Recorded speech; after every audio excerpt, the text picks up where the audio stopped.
Good morning students, कैसे हैं आप सब। अब देखिए, हमने लास्ट लेक्चर में पढ़ा था बैड न्यूज़ लेटर के बारे में and I think 3 bad news letter हो चुके थे, है ना। 3 सिचुएशंस हो चुकी थी। अब देखिए 4th type of bad news letter है conveying bad news about orders. जैसे सपोज़ किसी बिजनेसमैन ने कोई ऑर्डर किया है और ऑर्डर का या तो रिफ्यूज़ल आ रहा है कि वो सप्लायर ने ये कहा कि वो आपका ऑर्डर पूरा नहीं कर सकता, है ना, या ये कहा है कि हाफ़ पूरा कर सकते हैं, कुछ पार्ट पूरा कर सकते हैं। तो उसके रिगार्डिंग जो न्यूज़ है वो भी उनके लिए क्या हो जाएगी, बैड न्यूज़, कि उन्होंने ऑर्डर किया, हो सकता है एडवांस पेमेंट भी कर दी हो, लेकिन उनके ऑर्डर को पूरा नहीं किया जा सकता, है ना। रीज़न्स कुछ भी हो सकते हैं। तो देखिए फर्स्ट बैड न्यूज़ जो हो सकती है रिगार्डिंग ऑर्डर्स वो है बैक ऑर्डर्स, कि when you must back order for a customer, कि आपको जो है वो ऑर्डर के लिए रिफ्यूज़ करना है। तो 2 टाइप की बैड न्यूज़ हो सकती है। एक तो ये कि आप उसका कुछ part, you are able to send only a part of the order, कि आप सिर्फ ऑर्डर का पार्ट पूरा कर पा रहे हैं। और सेकंड है you are able to send none of the order, कि आप बिल्कुल भी पूरा नहीं कर पा रहे हैं। तो जो फर्स्ट सिचुएशन है उसमें तो आपके पास बैड न्यूज़ भी है और गुड न्यूज़ भी है ना। तो ऑब्वियसली आप जो फर्स्ट पार्ट है जो आप पूरा कर पा रहे हैं वो आप पहले देंगे, और जो नहीं कर पा रहे हैं वो बाद में देंगे। लेकिन जो सेकंड टाइप की न्यूज़ है उसमें तो आपके पास सारी ही क्या है, बैड न्यूज़। तो उसके लिए आप इनडायरेक्ट अप्रोच यूज़ करेंगे और वैसे ही आप बफ़र भेजेंगे, फिर रीज़न्स बताएंगे, है ना। तो बफ़र ऐसा होना चाहिए कि वो सेटिस्फाइड हो जाए। और जैसे बताया कि अगर आपको लगता है कि आप बिल्कुल भी ऑर्डर पूरा नहीं कर पा रहे हैं और उसका कोई सॉलिड रीज़न है, जैसे पीछे से सप्लाई नहीं आ रही है या वर्कर स्ट्राइक पर हैं, जो भी रीज़न है वो रीज़न आपको बताना होगा कि आपकी मिस्टेक नहीं है। जैसे ही आपके पास सप्लाई आएगी आप उसको पूरा कर देंगे। तो काफ़ी पोलाइटली आपने उनको बैड न्यूज़ देनी है, और फिर फ्यूचर फॉरवर्ड सेंटेंस भी आपने यहाँ पर उसको बताना है। उसके बाद देखिए second, if substitution is available, कि उसकी जगह पर कुछ और आपके पास अवेलेबल है और आपको लगता है कि कस्टमर उस प्रोडक्ट को पहले भी यूज़ कर चुका है ना। तो अगर ऐसा है कि आपको लगता है कि जो सब्स्टिट्यूट है वो कस्टमर को पसंद आ जाएगा, तो आप उनसे बिना पूछे भी आप उनको भेज सकते हैं, है ना, और फिर बाद में बता देंगे कि आपने इसकी जगह ये भेज दिया। लेकिन अगर आपको डाउट है ना, आपको लगता है कि आप सब्स्टिट्यूट जो भेजेंगे हो सकता है उसको पसंद में ना आए, हो सकता है वो नाराज़ हो जाए इस बात से, तो फिर आप उनसे पूछ सकते हैं बैड न्यूज़ लेटर में ही कि this item is not available, ये तो अवेलेबल नहीं है बट इसकी जगह पर ये अवेलेबल है, अगर आप कहें तो आपको ये भेजा जा सकता है ना। तो इस तरह से पूछ कर आप उनको जो सब्स्टिट्यूट है उसकी जगह वो भेजा जा सकता है। थर्ड सिचुएशन हो सकती है अनफिलेबल ऑर्डर, कि आप कंप्लीटली उस ऑर्डर को जो है पूरा नहीं कर पा रहे, तो ये बैड न्यूज़ है। और ऑब्वियसली जो भी आप एक्सक्यूज़ है उसका, जो भी जिसकी वजह से आप नहीं भेज पा रहे, आपको इनडायरेक्टली आपको वो उनको बताना है ना, ताकि आपकी बात को वो समझ जाएं और आपके रिलेशन उसके साथ ख़राब ना हो। देखिए आपकी बुक में एक लेटर दिया हुआ है, बैड न्यूज़ लेटर नंबर 4, जो इसी से रिलेटेड है। Acknowledge customers order on an item to be back ordered, है ना। इसमें यह है कि उसने लॉन मोअर मंगाया था और एक चीज़ और मंगाई थी, वैक्यूम ग्रास कैचर्स, है ना। तो एक आइटम तो अवेलेबल है, दूसरा अवेलेबल नहीं है। तो यहाँ पर उसको यही बताया जा रहा है, जो अवेलेबल है वो तो देखो फर्स्ट लाइन में आ गया, your lawn mower will be dispatch to you within a fortnight, कि 15 दिन के अंदर आपको डिस्पैच कर दिया जाएगा। 22 inch clean cut mower will give you a clean beautifully manicured lawn, है ना। इसके बारे में बता दिया। अब सेकेंड लाइन में देखिए कि ये बताएंगे कि सो फार दिस स्प्रिंग, कि इस स्प्रिंग मौसम में most of the customer have purchased a clean cut lawn mower, कि बहुत सारे कस्टमर्स ने ख़रीदा है। Because such heavy demand was not anticipated, है ना, इसकी उम्मीद नहीं थी।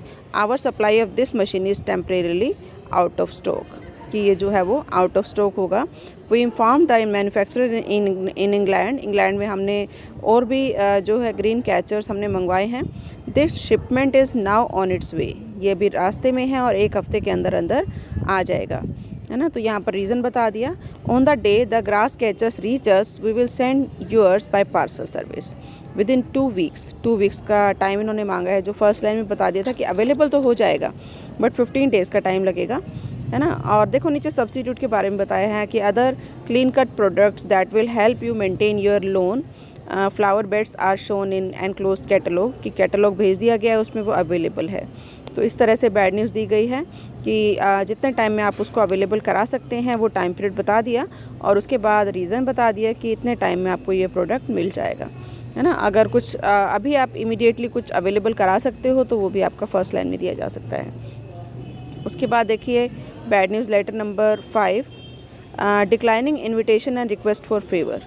ये है कि अगर आपको किसी पर्पस के लिए इनवाइट किया गया है, जैसे एज ए स्पीकर आपको कुछ बोलने के लिए इनवाइट किया गया है ना, या सपोज़ किसी भी पर्पस के लिए आपको बुलाया गया है और आप कहीं पर बिज़ी हैं, ऑब्वियसली आप उनको रिफ्यूज़ करेंगे तो ये रिफ्यूज़ल क्या हो जाएगा, बैड न्यूज़, है ना। तो इस तरह का, और फिर आप उनसे जो है वो रिक्वेस्ट भी कर सकते हैं फेवर के लिए। तो कस्टमर्स हैं, नॉन कस्टमर्स हैं या एम्प्लॉयज़ हैं, वो इनविटेशन अगर इस तरह का कुछ किया गया है, उनको इनवाइट आपने किया है या उन्होंने आपको इनवाइट किया है, तो आप उनको रिफ्यूज़ कर सकते हैं और रीज़न बता सकते हैं। तो ये लेटर पढ़ के देखना। A refusal to speak at a conference, कि एक कॉन्फ्रेंस पर बुलाया गया था किसी पर्सन को, है ना, और उसके लिए ये रिफ्यूज़ल भेजा जा रहा है कि मैं इंडिया में नहीं हूँ, मैं बाहर हूँ, जिसकी वजह से मैं नहीं आ पाऊँगा। उसके बाद देखिए नेक्स्ट आता है बैड न्यूज़ अबाउट प्राइजेज़ और सर्विसेज। आप देखिए कस्टमर आपका प्रोडक्ट यूज़ कर रहे हैं, है ना, तो वो आपके प्रोडक्ट को ऑर्डर देते हैं, तो ऑब्वियसली वो डिमांड करते हैं कि जिस रेट पर उनको पहले मिल रहा है उसी रेट पर वो प्रोडक्ट मिलता रहे। लेकिन कहीं ना कहीं अगर रॉ मटेरियल के प्राइसेस बढ़ गए या लेबर के प्राइसेस बढ़ गए तो आपको रेट बढ़ाने भी पड़ते हैं, है ना। तो ऐसे सिचुएशन में ये उनके लिए बैड न्यूज़ हो जाती है कि अगर जो बिज़नेसमैन है वो रेट बढ़ा देते हैं और वो जो है वो बढ़ाकर प्राइजेज़ कस्टमर्स को प्रोवाइड करते हैं और वो कम नहीं कर पा रहे, है ना। तो इस तरह के जो लेटर हैं उसको भी कहा जाता है बैड न्यूज़ लेटर। लेकिन यहाँ पर जो बिज़नेसमैन है वो अपने आप को जस्टिफाई करेगा कि जो प्राइजेज़ है वो क्यों बढ़े, उसके पीछे क्या रीज़न है ना। तो जैसे इन्होंने बताया कि अब इस लेटर में देखना, फ्री डिलीवरी पहले दी जाती थी, वो अब नहीं दी जाएगी, है ना। And cost of telephone call will be accepted only in case where we have been error, कि अगर टेलीफोन चार्जेस ये पहले प्रोवाइड करते थे तो ये अब उसको रिफ्यूज़ कर रहे हैं। तो ये लेटर इससे रिलेटेड है कि अगर आपके जो प्राइजेज़ हैं वो बढ़ गए हैं या कोई सर्विसेज आप पहले प्रोवाइड करते थे लेकिन अब नहीं प्रोवाइड कर पाएंगे, तो आपने जो है वो इस तरह से उनको रिफ्यूज़ करना है। तो इस लेटर को भी पढ़ के देखना। उसके बाद देखिए 7 सिचुएशन है penalising for non conformity of rules, कि आप रूल्स को पूरा नहीं किया किसी भी कस्टमर ने या सप्लायर ने और उनके ऊपर पेनल्टी लगाई गई है बाय द कंपनी।